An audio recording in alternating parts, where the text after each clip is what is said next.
Vinny and Martha have both seen some strange things that nobody else has seen. Devotees of Hecate and longtime practicing witches, the pair wrote a book together, despite living far apart and having little else in common. And yet their chemistry is on fire, much like a spell quickened with hot sauce? Learn how they, and you, can create valuable magic from impecunious means today on Homespun Haints.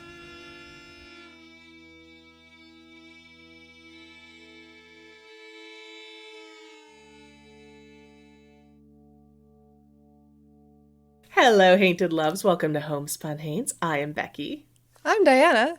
And today on the show, we are so thrilled to bring on two guests. They are the co-authors of Thrifty Witchery, Magic for the Penny-Pinching Practitioner. We are so thrilled to bring on Martha Kirby Capo and Vincent Higginbotham. They're the ones that wrote this book. Somebody who writes a book about how to do witchcraft on the cheap is obviously going to have some ghost stories, and they do. And they will knock your socks off when you hear them. After they talk about their book, they're going to tell you some of their stories. They are so cool, and they're just really cool people. But the other reason we really wanted to talk to them is because they're thrifty like us. Actually, like Diana, because I learned how to be thrifty from Diana. Aw, thanks. I mean, I was pretty thrifty before I met her, but then she just took it to a whole different level. I would qualify for Thrift Olympics if there was one. It's a competition sport for me. But this is like a different kind of thrifty. This isn't just shopping the sale racks at Macy's. This is actually using things in your environment. Wildcrafting, as we talked about a couple weeks ago. Yeah. Or making things yourself. It's really beautiful because not only does it save a lot of money, it also gets those creative juices flowing, like really flowing, like that cistern on your house because you're too cheap for the sewage system flowing. And it also will help with the environment because you're not wasting as much. So there's just so many beautiful things about this. Absolutely. Yes. Yeah, you don't have to feel any sort of guilt about mass-produced plastics if everything you buy has already been used once and you're just giving it a new home instead of a landfill. You can go to Goodwill and get a whole wardrobe for the price of one pair of pants at the mall. And no children labored over it for your sole enjoyment. This is how thrifty Diana is. She doesn't even realize that malls no longer exist. I haven't been to a mall in so long. Is that why? I had no idea. They're like evolved to a different form altogether. I use malls for the free air conditioning. That's how thrifty I am. I've never purchased anything at a mall. Sometimes some food, but yeah, you just go for the free air conditioning. Or the mall walking. Yeah, mall walking. When it's like 125 here in the summer, it's free to go mall walking. They have air conditioning. They have really good air conditioning too. One time I was working at the mall and I was working at Chico's. My manager needed to get some kind of a snack or beverage or something from the food court. But this is before the mall opened. So we're walking to the food court about 5 or 6 minutes before the mall stores open. So the only people in the store are mall walkers and employees. And you can really tell the difference between the mall walkers and the employees. By the leg warmers? By the activity, by the look of either hope or pessimism in their eyes, whether they're about to work a full shift at the mall or about to get some good exercise, free air conditioning, and then go on with their happy little lives. You can really tell. We were walking towards the food court, attempting to get my manager a beverage while she was explaining what needed to happen for the new floor set that day. And as we passed by the stairs, I noticed that there was a woman in her, I want to say her like late 80s, the classic big curly white hair, like look, very fit. And she was walking up one stair and then walking back down that stair backwards. She was doing stair lifts? Well, so I didn't realize that at the time. And when we had gotten the beverage for my manager and then come back around, she was still there. And so I offered to help her. Oh, no. I got the dirtiest look. Just wanted to help. Oops. I was like 20. I didn't know any better. You were 20? Mm-hmm. You were just trying to be nice. You know, this is what I keep saying. No good deed goes unpunished. This is why life sucks.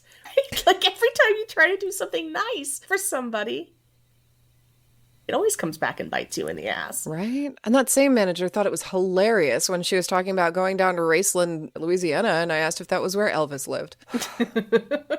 Apparently not. Oh, well, after that very interesting story, before we bring on Martha and Vinny, let's mention our Patreon. Patreon.com/homespunhates, where you can get this episode and all others without commercials. So if you would like to check out our Patreon, support us, and here's some bonus content, please check that out. Patreon.com/homespunhates. Diana, are you ready to talk to our guests, Martha and Vinny, and see what they have to say about your thriftiness? I'm so ready. Well, Diana, you've got the magic within you. Let's bring on Martha and Vinny.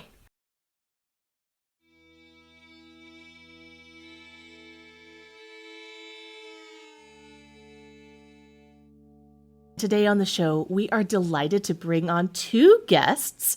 We have Martha Kirby Capo and Vincent Higginbotham. They authored a book together called Thrifty Witchery.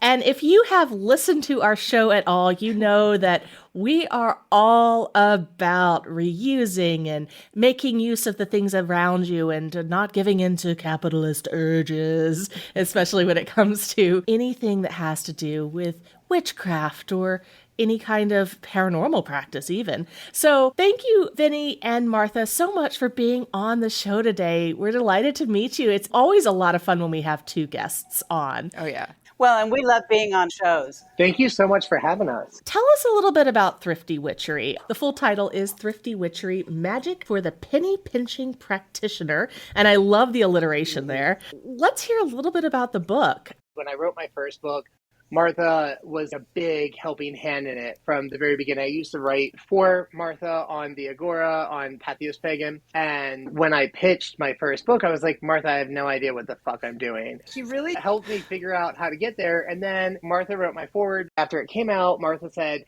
you know, Vinny, you should probably follow it up with how you approach magic because it's really thrifty. And I was like, oh, you should probably write that with me because I know that you approach magic in the same way. And when we started with it, it was really meant to be kind of about how you don't need to buy things in order to make magic. Like, I learned how to practice as a homeless person. I have a lot of experience just kind of working with what I have. And Martha has very similar experiences to that, only from the other side of the train tracks, if you will. Out of that came this whole approach to magic that we call IWI, which is intuition, wisdom, and intention.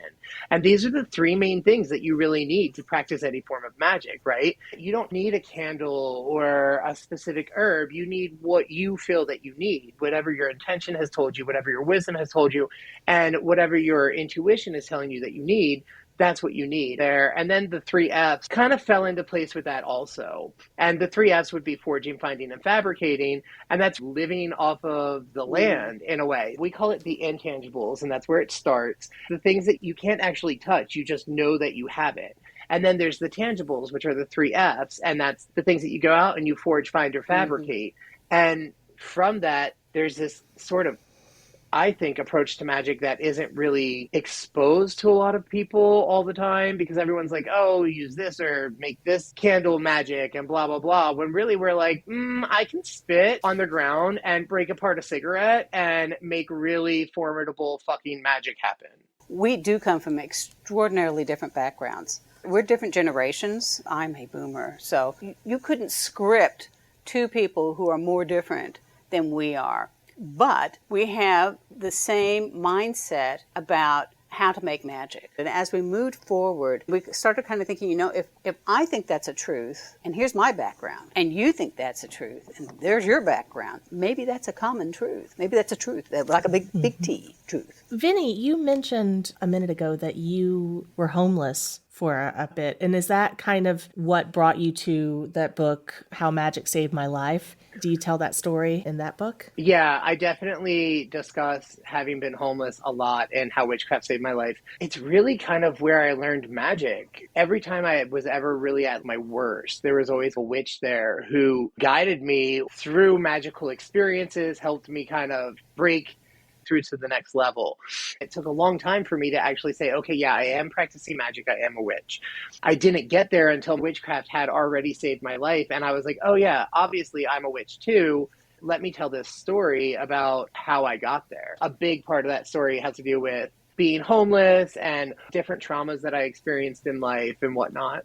And is that also published by Llewellyn Books? It is. Okay. Yeah, it is, actually. Excellent. So let's talk a little bit more about Thrifty Witchery. One of the things that I love about this book is the fact that it isn't just the tools. Like you said, the IWI. And you spend a good part of the book talking about how to focus on what you already have. The spell that you cast comes from you, right? Your intuition, and you glean something from your wisdom, and then you do a recombinant kind of thing, and you cast your spell. All of that, you're the powerhouse. You know, you're like the little motor. The 3 F's you talked about: foraging, fabricating, and finding. You have a chapter on using condiments from fast food restaurants. I mean, it's brilliant. If you're really creative, you can get basically everything you need almost for free or for very little cost. Are there any examples that you'd like to share with our audience? If you go to a well-known fast food chicken restaurant, often they'll have little honey packets. You just need a little bit. So you can always get an extra honey packet. Same with the sugar. If you have sweetening spells, if you go to a local coffee place, frequently they have sugar packets. You don't have to take like double handfuls, but you can take some. Same with fast food restaurants that have pepper or salt packets. Or hot sauce. Or hot sauce if you go to a Mexican fast food place. Talk a little bit about that. You mentioned in the summary of the book that you can use hot sauce to speed up a spell. How does that work? So traditionally, spice will speed up a spell or add power to it, right? Things like cinnamon will make a power more strong. Things like cayenne pepper will speed up your results. Hot sauce has these things in it. When you use hot sauce to eat it, you're adding a kick. So really what you do is you look at these things and you go, okay, well, what does this do in the real world? It adds kick to my food. It adds flavor. It makes my mouth hot. It makes me sweat. It's almost like maybe I was running or something. And then you think about that in magic and you're like, oh, well, if it makes me sweat, maybe it'll make my spell hot, or maybe it'll add that power to it and speed it up. The thing about tools, the question I always ask is why? Why do I need that? Where did that come from? Where did that history of using rosemary only or using whatever this only, where did that come from? Then if we go back and look in some of the history, it was what was growing around. That was what was there. The idea, I guess, is where did the idea come from to use rosemary in a spell? Well, maybe that person associated the scent of rosemary with a specific feeling or effect, just like you associate the feeling and effect from hot sauce with speeding or strengthening or making something more intense. So it's really the ingredient is whatever gives you that feeling. It's a tool. That's exactly right. What is my intention? I want this thing and I want it fast. What does my intuition tell me? Well, my intuition tells me that hot sauce gives a kick or adds power to something, right? And then what does my wisdom tell me? Well, my wisdom tells me that in the past, a lot of spiritual paths talk about how spices, very specifically spicy spices, will add power or speed up a spell. You're really taking all of those things together and you're like, okay, well, now here's this tool that I have access to because I just bought a burrito. Now I can take this home and add it to my little candle. Put it on a piece of paper, whatever, write your intention, light that shit on fire, bury it in the ground. I am a big proprietor for burying things in the ground because I like that spells can grow like a seed. And so I like to put them in the ground. I like to work with Hecate, and she is the goddess of earth, the sky, and the underworld. I feel like when I'm burying something, if I burn it, I'm sending it out into the air and the sky. And then if I take those ashes and I bury them in the ground, I'm not only giving it to the earth, but I'm also putting it under the ground. So it's like the underworld. And I just feel like that is the best way to attach the spell to all three aspects of the deity that I give all of my power and strength to and rely on in working on spells. In addition to witchcraft, you have both had some encounters with ghosts and elementals and shadow figures and other things that people would generally consider ghosts. So we'd love to hear those stories. Vinny, you had a story that you wanted to share. Yeah, so in my first book, How Witchcraft Saved My Life, I talk about this in one of the chapters about setting boundaries. I used to see shadow people. When I was like 5-ish, we lived in New Orleans. My parents are in the military, so we moved around a lot, but we were living in New Orleans at the time. And this is around the time that I was experiencing a lot of my first traumas with sexual abuse and not feeling as though I was loved by my parents and things like that, right? And so in this time, I probably had my own inner turmoil or demons that I was dealing with. But I remember as a kid, I used to have nap time in the middle of the day, obviously, as children often do. And every day, this little devil, I called it the devil, it would walk back and forth on my windowsill. I can picture it now, and I don't have the ability to visualize things. I can't visualize things, but even now I can see it clear as day. It looked like a cherub, only it was a devil, and it was like baby size, smaller than I was at the time. And it had a devil's tail and it had devil's horns, but it was just a shadow. And it walked between my window and the shade. And it was one of those shades that you pull and it was solid, and you pull and it'll go up, or you pull and it'll stay down. Anyway, it would walk back and forth. And so every day it would torment me, and I'd cry and I'd hide under my sheets and I'd talk to God because I was really into God at the time when I was 5. I would just cry and cry and cry. And then one day I was like, you're not allowed to be here anymore. You need to go away. And it reached up and pulled the shade out of my window frame.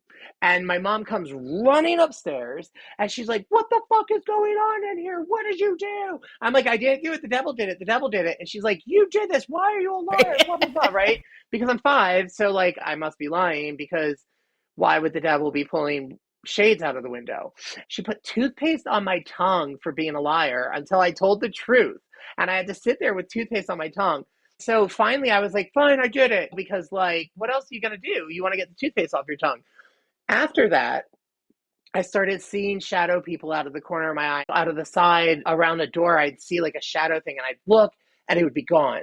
Or I'd be walking outside and in my peripheral, I'd see a shadow being, and I'd look and I'd see it leave. I tried to kill myself several times in my life. I've had lots of suicide attempts because it took me a long time to heal. I'm healed now, and that's not a big issue anymore. But there have been a lot of attempts. And my first attempt was when I was 8 years old. When I tried to kill myself, I was put in a hospital for 5 or 6 days. And they were like, do you ever see things that aren't there? And it's the first time I ever told people. I retold the story about the devil. And then I told them I see these things that are out of the corner of my eye. And they're like, whoa, this is seeing things. You're having hallucinations. Then that movie Ghost came out. The movie Ghost with Patrick Swayze. We were watching it for the first time. And I was like, Dad, those are the things I see. And it was the things that come out and get the bad people when they die. This is what I'm seeing. This is literally what I see all the time. And I had a therapist who was like, when you see these things, you tell them that they're not allowed to be there, tell them to go away and that they're not real or whatever. And so I started doing that, and I inadvertently set up this boundary between myself and what I believe was the ability to see outside of the typical realm, and have not been able to access that since. Darn it. It does sound like a darn it situation, but I kind of know myself at this point, and I feel like if I saw something that wasn't there and it scared me enough, I would shit my pants. And I just don't want to be at work and shitting my pants, Why do you think it didn't work when you were 5 and you told the devil you're not allowed to be here? So the devil never came back. After the devil left, that's when the shadow thing started. So maybe they were afraid of the devil baby too. Or maybe he sent them. I don't know. He sent minions to you because he wasn't allowed. Could be anything. Could be that shadow people aren't even a bad thing, and the deity I work with was just trying to communicate at that time. When I saw the devil, it scared me. But when I saw the shadow things, I wasn't frightened by them. I was more intrigued by them. And I didn't really understand them, but I was always like, okay, that's okay. That's not really bothering me so much. So it was definitely a different feeling. So maybe they aren't the same entity, you know what I mean? Or maybe they don't even play on the same team. And again, they're your intuition, trusting that. And then also trusting that you're fine with not seeing them. Martha, you also have had some... I have, and as I've listened to Vinny, I've been thinking about all of my life. I see things that nobody else sees. And that sounds so self-oriented or whatever. But I can be looking at something and I'm like, do you see that? And somebody else is like, no, I don't see that.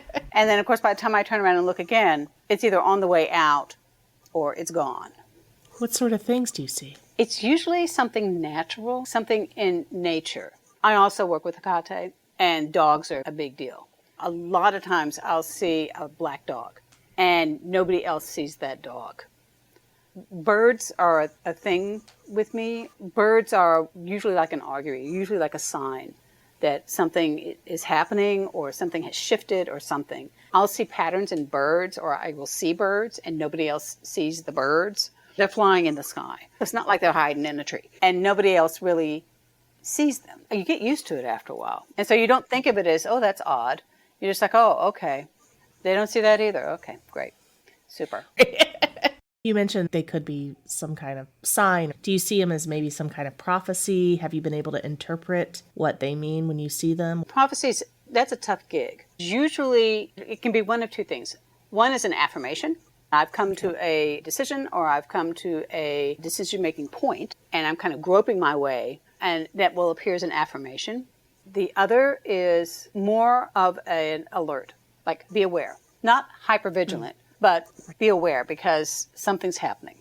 When you see these things, do you think that they're coming from some outside force, or do you think that it's something within you, your own abilities and your own subconscious creating something in order for you to understand something that you weren't consciously aware of? What a fabulous question. And right now I'm thinking about energy fields and how energy and magnoelectronic energy fields and how they work. I had not thought about this before, but I would say part of it is my own energetic message that I'm sending out.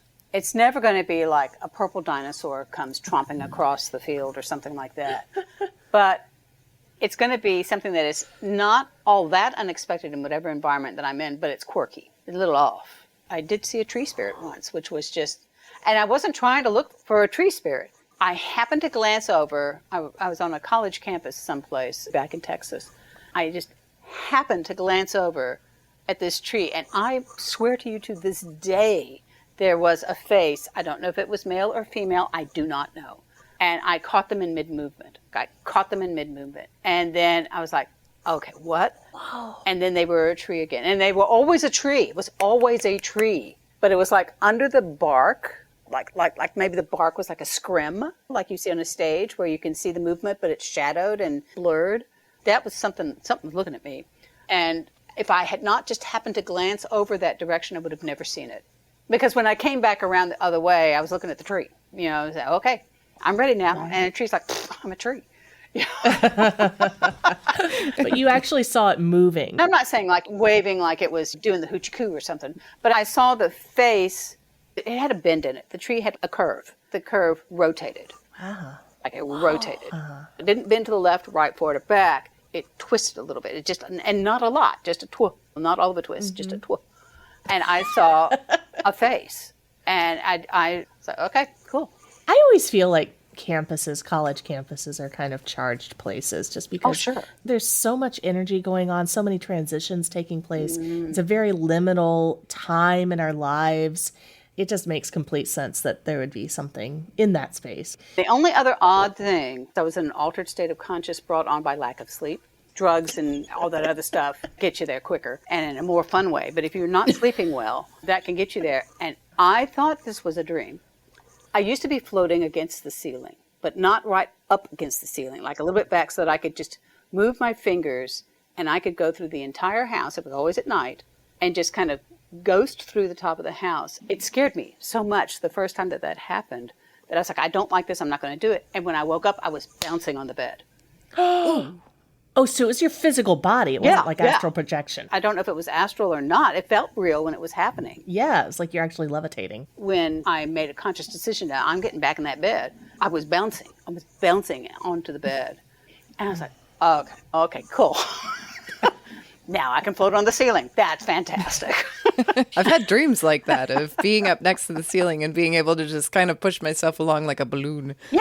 That's exactly what it was. I did it like a couple of times, and I thought, I can't be doing this. I cannot be doing this. And so then I didn't do that anymore. But I still see stuff around. I think there's something about that, too. It's like when you tell yourself you can't, we talk about this in the book a lot. Like if you say, when you're doing thrifty witchery, when you're thrifting your craft, and you say, well, okay, I guess I'll use this because I can't afford to get the real thing. You already said, I can't.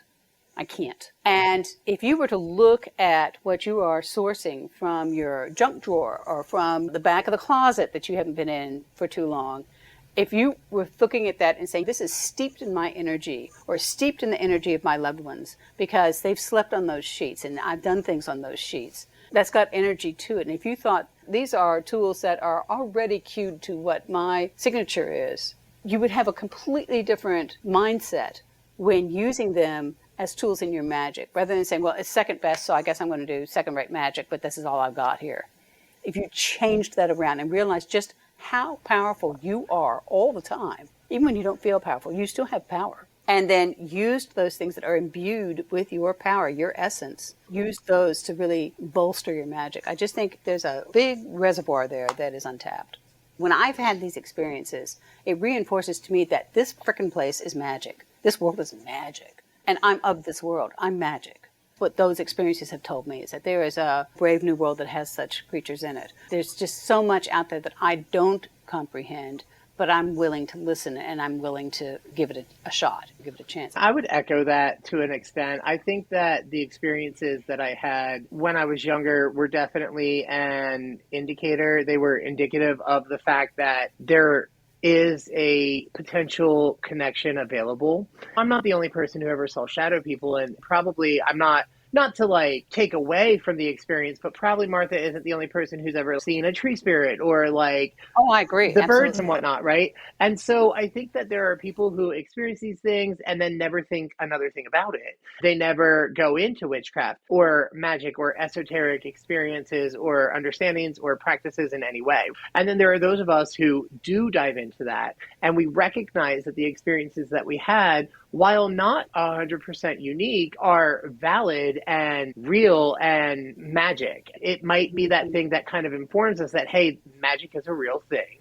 And there's a whole bunch more happening in the world than we're able to see, hear, taste, feel. I think I want to believe, but, and it's like, okay, well, what comes after but? Let's look at that sentence. I want to believe, but. And so now, what's your but in that sense? What happens if you didn't say, but if you allowed yourself to suspend your bedrock belief in whatever comes after the but, what happens if you do? I know shadow work gets tossed around a whole lot. My husband was a psychotherapist before he was a minister, and he talks about this all the time. It's like, we don't look inside because we're scared to death of what the monster is. Yeah. But the thing is you have to go and shine some light on that. You have to look at that. And many times, that monster isn't as big as what your head told you it was. I think it's the same with I want to believe, but science teaches me this or whatever. Why? What's the relationship between the thing that you want to believe and this other thing that you grabbed onto that says you can't believe it? Is there really a correlation? Is there really a connection there? Are we talking about things that are connected somehow? Like if you're a hammer, every problem's a nail, that kind of a thing. But there are other things besides nails out there, and you're not just a hammer. You could be something else and see something else. It's your perspective and what you're willing to allow yourself to believe. A lot of really deep conversations. Yeah. I'm loving this. I'm really enjoying basking in your quiet self-confidence, the both of you. Is just, I mean, if you could see these two, you would definitely read their book, because this is just like, these are the kind of people I want to be more like and want to have advice from, are people who are this confident in not just their beliefs, but their ability to adapt and understand. I love this. Thanks, guys. Well, and manifest change, because you can. You can manifest change. You're doing it right now. Your book is Thrifty Witchery, Magic for the Penny Pinching Practitioner. And your names again, Martha Kirby Capo and Vincent Higginbotham, so people can go and find you. And your book is available everywhere. Vinny, you also have the book How Witchcraft Saved My Life, and that's available pretty much everywhere as well. And then Martha, you also are involved in quite a few other projects. You are the editor of the Agora. You also are on KPPR Pure Pagan Radio. I'm not live on KPPR. Those are some meditations that have been recorded They have a website. You can go to KPPR website, or they're in TuneIn. Tuned in on Alexa, yep. We're going to include links to all of that. And then Agora, what is that? The Agora is a shared blog. Patheos Pagan has a main page. It's the Patheos Pagan page. And then I'm in charge of the Agora. There are different voices that write for that. My role there is to get it all knocked into shape. And then Vinny is working on another book.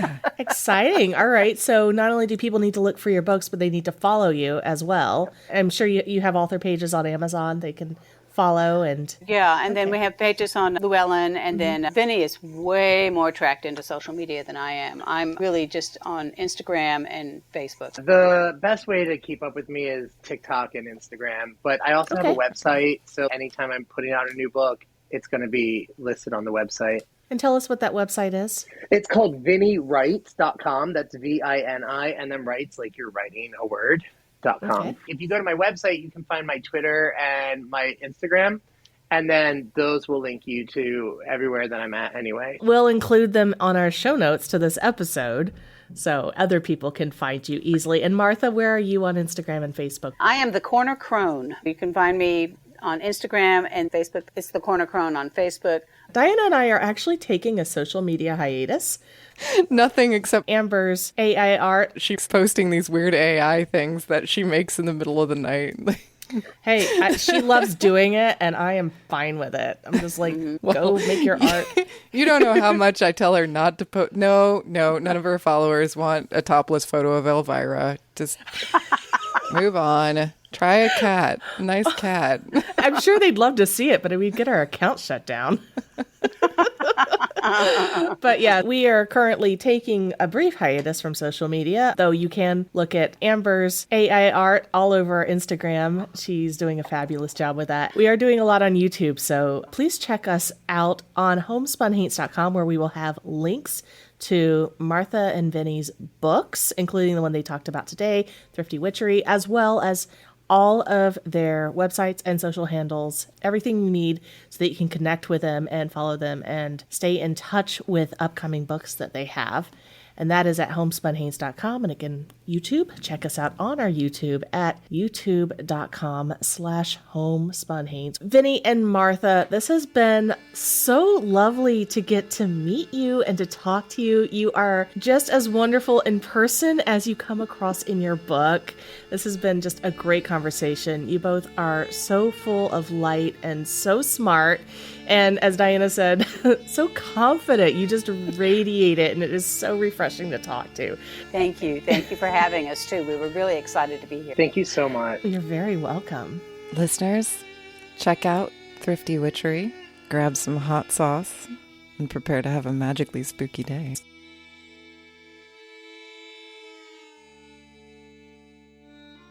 Homespun Haints is hosted by Becky Kielimnik and Diana Doty, and produced by Homespun Haints Media LLC. Editing and music by Becky Kielimnik. Show notes by Diana Doty. If you have a ghost story and you'd like to be considered as a guest for this podcast, please visit our website at homespunhaints.com/submit.